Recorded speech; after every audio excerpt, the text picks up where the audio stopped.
This is the Roman wall in Sofia. But actually, it is not Roman. What is it then? It is Ottoman. It is believed to date from the first centuries of the Ottoman rule. It was part of a building for which there are several theories, and we still wonder which one of them is true. The first one claims that this was part of a tomb.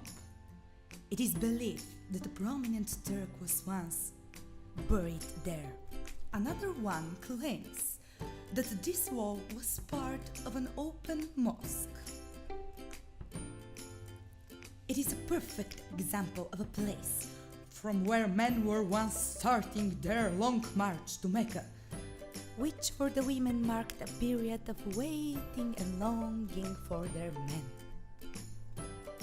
Today, this place is located in one of the most expensive neighborhoods of Sofia, Lozanets, and is surrounded by a small farm market called Roman Wall.